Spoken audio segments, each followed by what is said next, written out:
Well, thanks everybody for coming out today for the Zeitgeist Day 2014. Big day, big event for us. We have this once a year, and it's really exciting to get together with like-minded individuals who really want to do, really want to put forth effort and to make it a positive change, because it's definitely needed today. And like Chris mentioned up here, the Zeitgeist movement, what is it about? Why are we here? What is the Zeitgeist movement? Like you said, it's a global sustainability advocacy group. That's what we're all about. We're over here trying to raise awareness about these concepts, raise awareness of the decline of the socio-economic system that we live in today and why it is so very needed to change. And what do we advocate? We're advocating what's known as a natural law resource-based economy. And I'm going to get into that a little more, but it's so needed today. And Zday, just kind of a side note, with a show of hands, how many people are familiar with Jacques Fresco of the Venus Project? Okay, wow, a lot of people. Okay, so, initially the Zeitgeist movement partnered up with the Venus Project. That's where the city design, the concepts came from, Jacques Fresco. I mean, the guy's a genius. He's like a living Leonardo da Vinci. And I want to mention him today because he turned 98 years old last Thursday. And his whole motivation in life, which he has dedicated his life to, is to put these concepts out, to put visual images and really raise awareness for the rest of us so that we can have something to strive toward. And initially, that's what the Zeitgeist Day is dedicated to, Jacques Fresco's birthday. That's why it's on this weekend. He turned 98 Thursday, so God bless him. And so what we advocate, a natural law, resource-based economy. What is that? Just to sum that up for you, in one word, if I could just describe it in one word, is resources. The intelligent management of our Earth's resources for access abundance. Okay, the resource economy, there's a couple of things that is very important to understand about that. What we're trying to move in today, we're trying to move from the industrial age to the technological age, right? And if you look at the history of economy, there has been shifts in economy in order to take us to where we needed to go. For example, when we were in the, 10,000 years ago, roughly around the time when the monetary system was created, also correlated with the agricultural age, we had a shift from hunter and gatherer age to the agricultural age. When we were hunter and gatherers, there's a lot of trade and bartering going on. All of a sudden, the money system was created. There was a centralized control over agricultural resources, and the agricultural age developed. Okay, I'm not saying that's really the best way to do it, with the money system, because there's so many problems that's created from that, but it did work. I mean, it catapulted us up into the industrial age today. But the problem that we have now is that we are trying to transition into another age, the technical age. We need another economic system to uphold the paradigm of that age. And what is the paradigm of the technical age, you might ask? Well, the paradigm of the technical age, if you look at our technical capabilities, that tells us exactly what the paradigm of that age is. And based on our technical capabilities, that is a paradigm of cooperation, abundance, and the capability of providing for all the world's people at an extremely high standard of living. Okay, we're still in a monetary structure. It worked, it took us to the industrial age, but something happened right around the early 1900s, particularly 1928. That's when machine technology really made its appearance.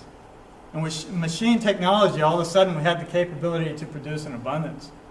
And then 1950, cybernation came out. All of a sudden everything changed. The whole monetary structure is now completely void.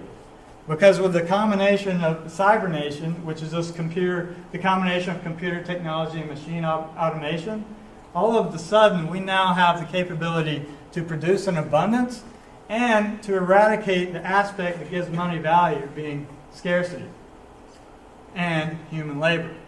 So all of a sudden we can automate, roughly about 95% of everything that we do today of human labor. So what we're trying to do is raise awareness of how maintaining an outdated system is actually hindering our development to that age. And to raise awareness also of how, if we developed a system based on the scientific method incorporated for intelligent resource management, that we can create an economy based on intelligent management of these resources and essentially create a new Garden of Eden on this planet. I mean, our capabilities are absolutely amazing. So that's what we're trying to do. That's what we're all about. And when you look at some of the things, I'm an Iraq War veteran. I've been deployed to Iraq. I was in the Marine Corps for over 8.5 years, and most of my time overseas, every country I've been to has been completely consumed in poverty. When we look at the current economic system we live in today, our whole socio-economic system, and then we look at the results it's producing, we've got to ask ourselves, what the heck are we doing? And really question that, because everywhere I went overseas, when I was in the military, everyone was living in poverty. I mean, it's estimated half the world lives in a state of poverty today. And then when you hear, facts and stats that's coming at you left and right, okay, there's a decline in population in migratory songbirds. There's a decline in population in amphibians. When you hear that there's plastic particulates that's 10 times the amount of plankton in the ocean, there's a trash ball the size of Texas out there floating in the Pacific Ocean right now, circling. It gets very, very disheartening. The UN estimates that tens of thousands of children die every single day due to poverty and preventable diseases. So that pisses me off. That really, really pisses me off. And I try to be patient, and it's hard sometimes, and Chris, you mentioned that, and you're right. We do have to be patient with this transition, but it's like the more and more you learn how screwed up things are and what our true possibilities are, the more you get frustrated. So you got to find that balance, lots and lots of meditation. But so with the realization of what our true possibilities are and how screwed up the system is, we have to take action. We have to take responsibility as individuals. All of you guys, I tell you guys just hanging around you guys, it gives me a tremendous amount of motivation, because I get so pissed off at times. I'm like, just screw it. Let them all kill themselves. I'm going out in the woods and survive. So again, thanks for coming here. You guys are awesome. And I think that we have the capability to do this. That there's two roads that we're going on right now. Currently, we're on the path that leads to the road that goes right over the cliff. And that path is accelerating. Industry is not slowing down. It's apparent that we recognize this so that we can make the changes now. We have to do it now.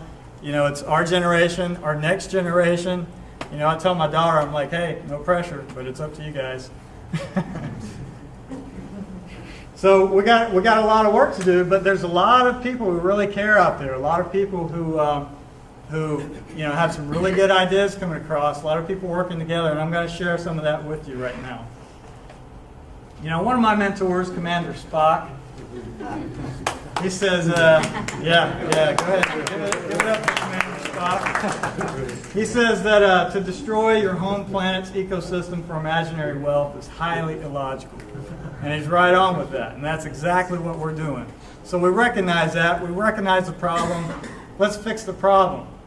And, being that we live here in the United States, I think that, particularly from my point of view as a veteran, I see a lot of the people here, and I really feel that we have the blankets, kind of covered over our eyes of what's really going on overseas. We have this whole hype with terrorism, and, it's just, what are we doing? It's, okay, depleted uranium. You guys heard about the depleted uranium issue in Iraq right now? Okay, I got one hand over there from a fellow veteran. A couple people you guys know. Okay, we talk about terrorism, right? But, the fact of the matter is that more Americans die due to peanut allergies every year. Okay, we're spending billions of dollars on this terrorism thing. And then when, I go to Iraq and I find out what's going on with depleted uranium-coated munitions, okay, we used over 400 tons of that stuff in the first Iraq War. 400 tons. The second war, in 2003, that's the invasion I was in, we used roughly the same amount. 400 tons. So a combined total of over 800 tons of depleted uranium. Now, the difference between the two wars was that in the recent one, 2003, these depleted uranium-coated munition rounds were used in highly populated areas. Okay, the cancer rates are off the charts in that country.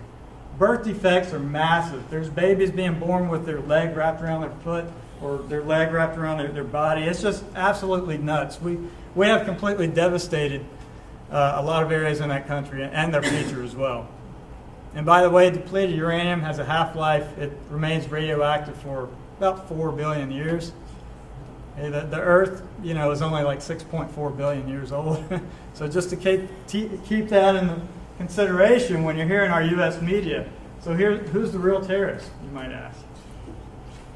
Okay, so and then perpetuating here in the United States, we have this value system disorder that's perpetuated from an outdated socio-economic system based on massive consumption, where we are extracting resources, producing and selling, extract, produce, sell, and then extract, produce, and sell more. This is called cyclical consumption. The cycle, the engine that keeps the monetary structure going. And, George Carlin puts it nice. He says, trying to be happy by accumulating possessions is like trying to satisfy hunger by taping sandwiches all over your body. So, okay, we have to get our values straight here, recognize what's going on, and hit these problems hard, and switch over to, do what we have to do to switch over to a sustainable society. How do we do that? Well, the number one thing that we need to focus on is education and awareness. That's the most important thing that we all need to focus on. Okay, and Jacques Fresco emphasizes that heavily. I was there, I went down to the Venus Project with my buddy Will here, and with Dylan Radigan, and we had a big heated debate with Jacques Fresco. Well, actually it was, Dylan and his crew, and then me, Will, and Jacques, and we were kind of explaining the importance of education.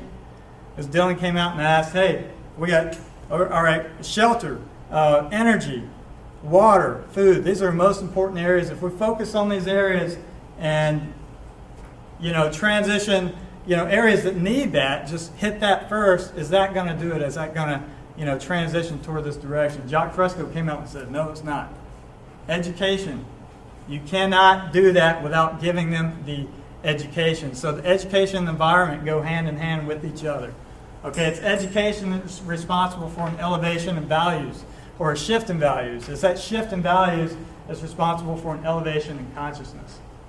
Elevation in consciousness, which leads us to what Dylan Radigan calls the Renaissance, or what, say, Michio Kaku calls a level 1 species, where we become a truly civilized being. So education, how do we educate ourselves? I mean, if you look at our current system, it's really not education. It's more like indoctrination, right? Indoctrinated education, our school systems. If you take the average high school graduate and put them in a practical life situation, you can hardly find any kids that graduate school today that can can their foods. Any kids that can grow food, that can actually implement permaculture. Any kids that's ever built a hydroponic system. Any kids that can weld or build a car or have had hands-on experience in building an earthship. This is real education. This is the stuff we need to get out to people. But yet our kids graduating today can apply for a job. So our system has really indoctrinated us to be slaves to the system. And let's keep in mind, education is the most important thing for us. There's a few organizations I want to mention with that you can align yourself with these concepts of the direction of flow of what we're trying to represent. Zeitgeist, Ryan talked about that briefly. That's a very good website that keeps us up to date on the technological capabilities that we currently have today. I just saw something that came out the other day on face reconstructive surgery due to 3D printing. So they got some really cool stuff there.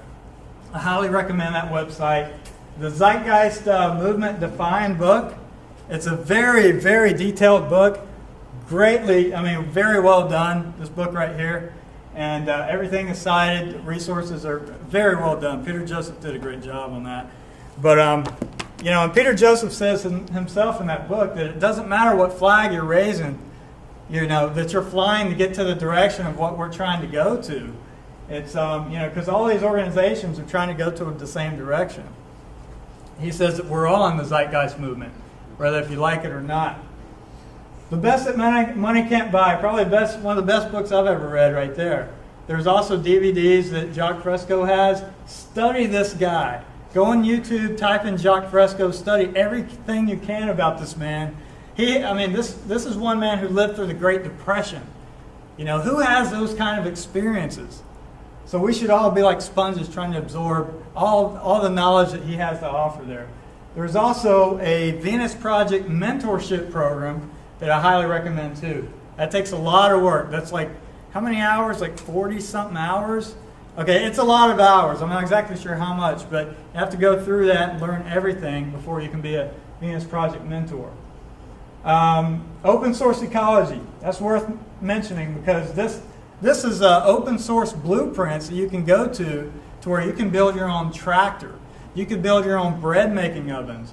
You can build everything you need to start a community and a society. So I hope you guys are taking down notes and writing this stuff down. If not, I'm going to leave this screen up here at the end of the presentation. The Khan Academy. Anybody ever heard of that? Okay.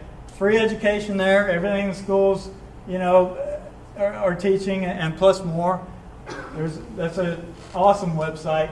Okay, now I want to talk about Exemplar Zero is a global infrastructure finance trust advocating, basically they're connected with Jacques Fresco, and then these two organizations is what I kind of want to talk about initially with transition.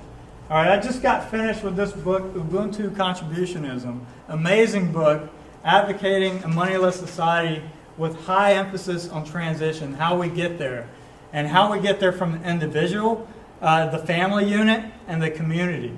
And basically to kind of go wild with your imagination here with me for a second. But imagine this. Say you have a community of 1,000 people, right?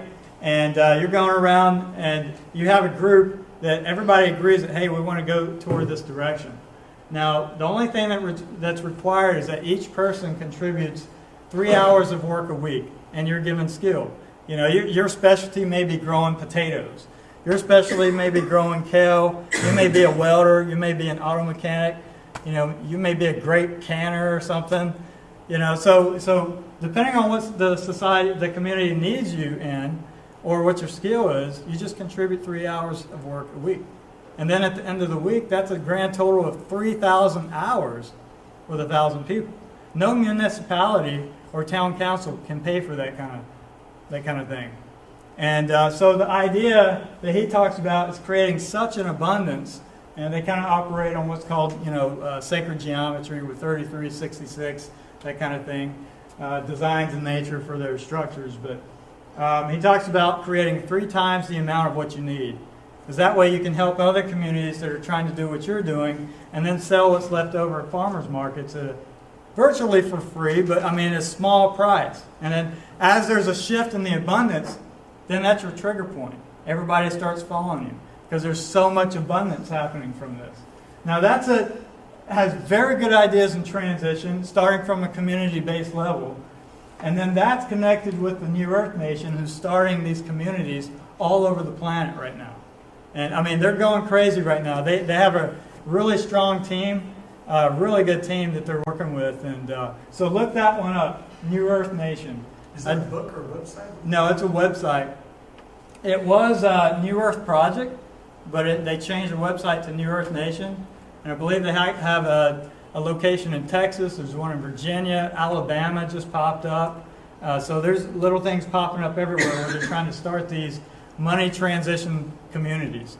So check this stuff out. Make yourself very familiar with this because I think there's going to be some good stuff coming out of that. Okay, other projects I want to mention right quick. Here's an image of my buddy Will Chino there. He's with Dylan Radigan. We were just down there 2 months ago. There's Jacques Fresco and Dylan Radigan talking. All right. Now, Dylan is working on transition here in the States, and he's highly involved with veterans. And what we're doing is we put together a team of veterans to where we're going to go into cities that need retrofitted in certain areas, say maybe hydroponic. Like, for example, we may go into a city and retrofit abandoned warehouses and the hydroponic food producing facilities. And also taking into account the energy aspect, water harvesting, all that kind of stuff. But he's working on transition and working on planning for a city system here in the States right now. So that's pretty exciting. And there's just limited information I can share right now on that, but there are some people out there trying to make a difference. And one group that we have been working on because of all of this, myself, Willie Chino, and my buddy in the back, where are you at? We are working on what's called a Veterans to Problem Solvers. Okay, Veterans to Problem Solvers organization. Do I have any veterans in here? One veteran. Any other veterans? Two veterans? Okay, so Jason, myself, and Will, we're working on Veterans to Problem Solvers organization, which was inspired by Jacques Fresco.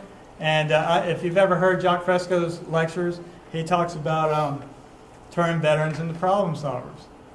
That he would use the military and train them to be problem solvers. So we pretty much took his advice, and we're working on putting that together right now. So any veterans you know of, please get them in touch with us. And contact Jason in the back there with the funky golf hat on. Or Willie Chino up here, myself. And we'll put them in contacts with some people. Okay, now I want to mention something right quick. Centralization versus decentralization. Right now we're highly centralized, meaning we're highly dependent on the grid for certain needs, mainly our basic needs. Our basic needs, and I like to revert to this a lot because I'm a primitive wilderness survivalist, and when I go out in the woods, the first thing I'm thinking about is shelter. Second thing is water. Third thing is fire, which in society that's equated to energy. And last on that list is food. Now in society you also need transportation as well, but right now we're highly dependent on the system, a centralized system right now.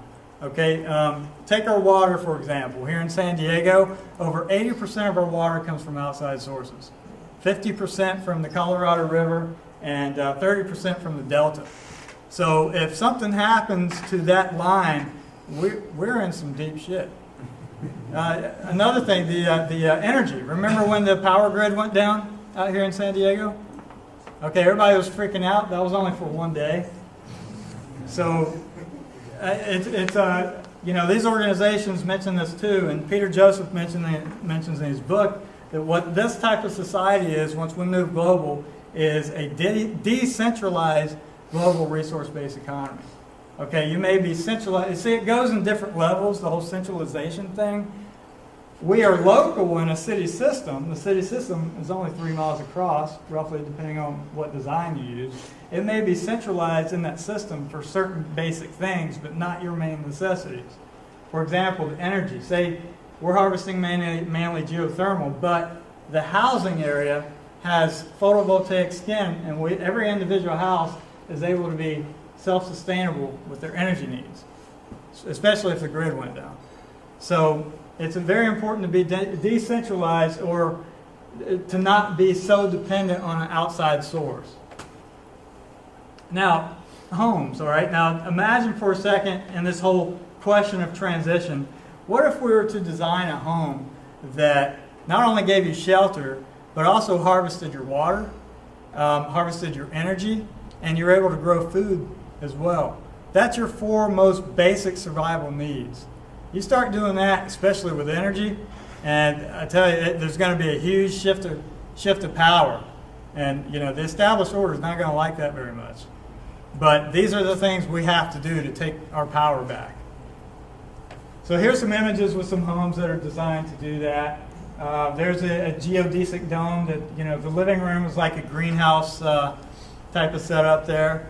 And this is Cal Earth. This is 2 hours north from here. where they're building dome homes out of the soil beneath your feet.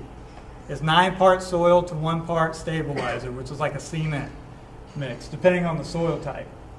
So you're using one of the most abundant resources, the soil under your feet, to build your home.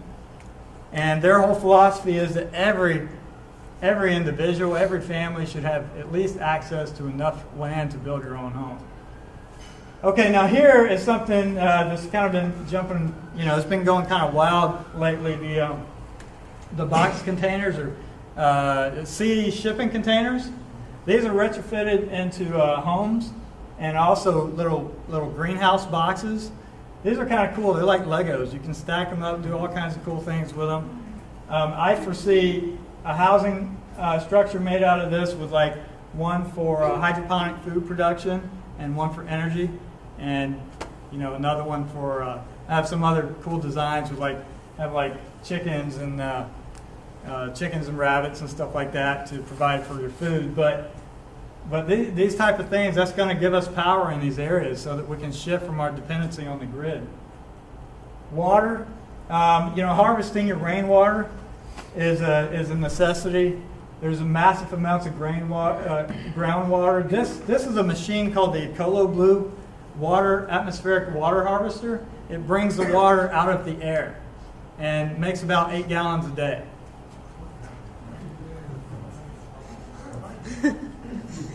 Yeah, just type in EcoloBlue online and you'll see it. Okay, energy. Like I was saying with the box cars, you can have it retrofitted with solar panels, which our technology is rising tremendously in that. It talks about it a lot in the Zeitgeist book.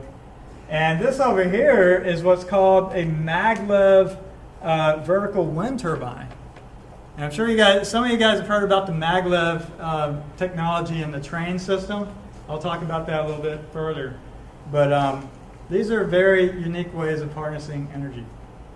Okay, food. I like to see this happen in a lot of places. It'd be a little tough here in San Diego. I think we would have to do some hydroponic bucket systems to save water. But could you imagine, if our lawns were turned to gardens? If we here in San Diego, that would be very easy with buckets and hydroponics where you just recycle your water. And that's what that little system is over there. That's called an NFT, nutrient film technique, that a lot of people use that for greens, but you incorporate bucket systems to grow fruiting plants like peppers as well. Over in the East Coast, I was just in Georgia a couple weeks ago. We had 2 ice storms there, and it was pretty rough out there. You can't really grow anything in your in your yard, but what you could do is have a shipping container like this retrofitted for hydroponic food production. And you can grow that anywhere because you have total climate control. Yeah, so like I was mentioning out here in San Diego, that's my hydroponic system, my personal one that I built in San Diego. So the stuff works. Okay, transportation is the last aspect of transition that I like to talk about. This car that you're looking at, the 3-wheel vehicle, there's 2 wheels in the front, 1 in the back. You see it's not designed where 2 people are sitting side by side. It's 1 person behind for the streamlining. This thing gets 84 miles per gallon. It's called the Elio car. It's coming out, it's supposed to be the end of this year, I believe, or beginning of next year. But check that out online. 84 miles per gallon, and it's supposed to cost $6,700.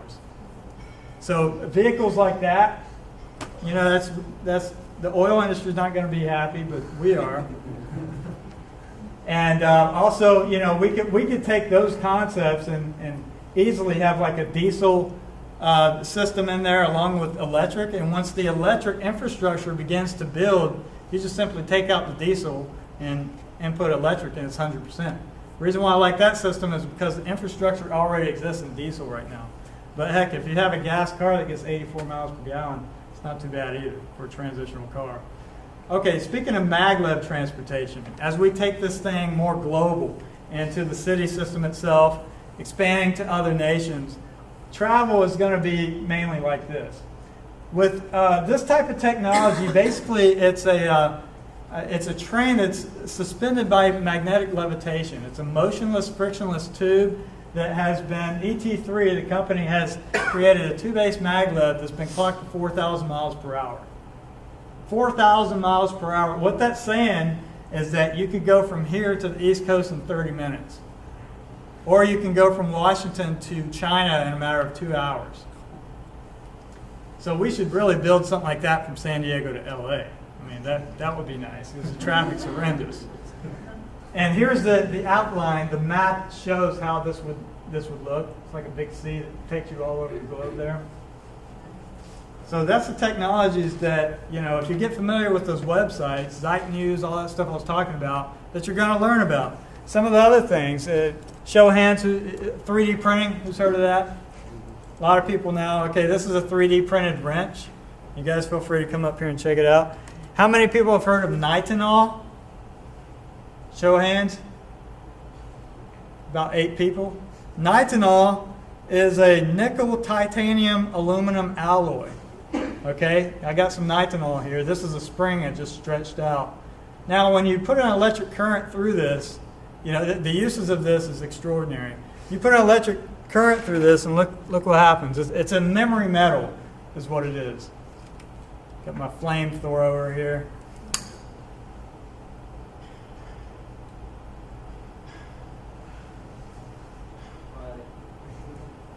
So it takes, once you set it at its memory, it'll take it back to its, okay, it's not too hot.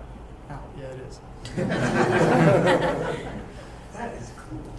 Okay, so yeah, you set it to a particular memory, and it's a metal that will go right back to its original shape. I learned about this from Jacques Fresco.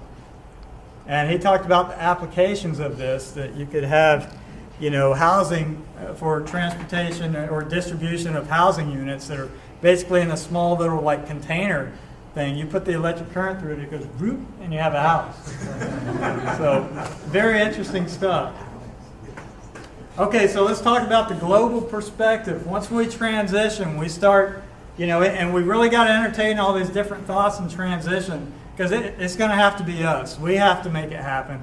We can't rely on our leaders or, the infamous they to do it. We have to really, who are they really? It's us, right? So we're going to have to initiate this and make it happen ourselves.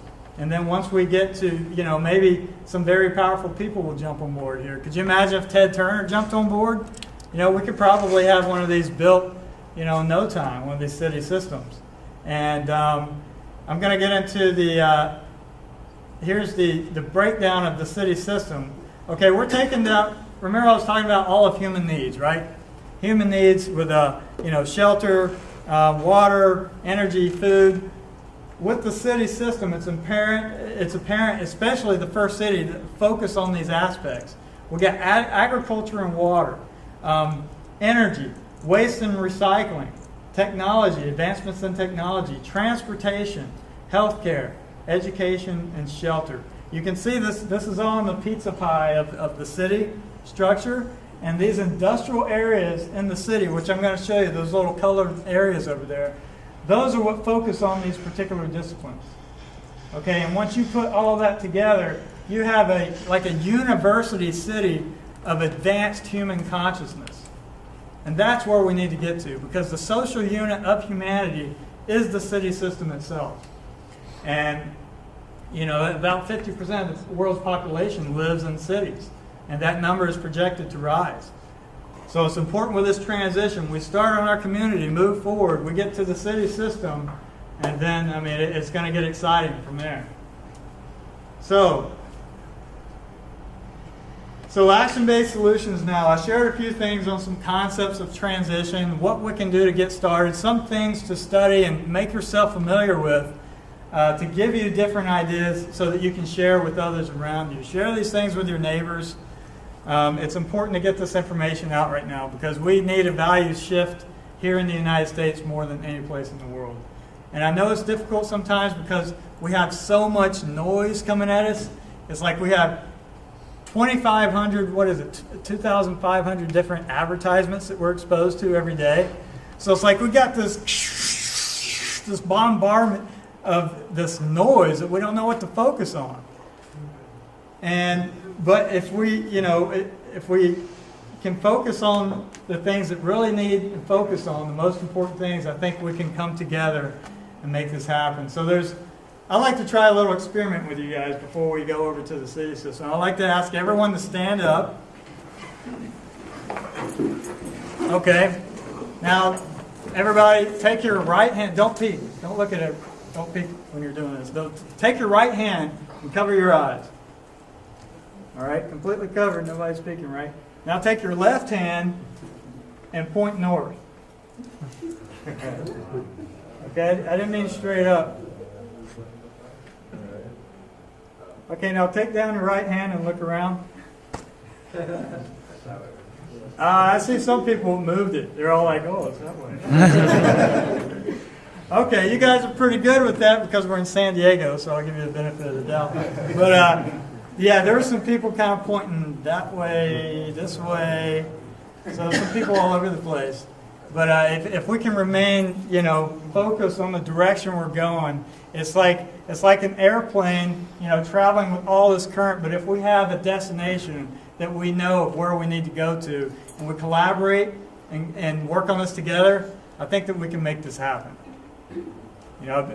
We can do it, but we're going to have to come together and do this. So anyway, thank you for your time, and I really appreciate you guys coming out here. And let's kind of circle around the city system and the hydroponic system, and I'm going to explain a few things about that. Also.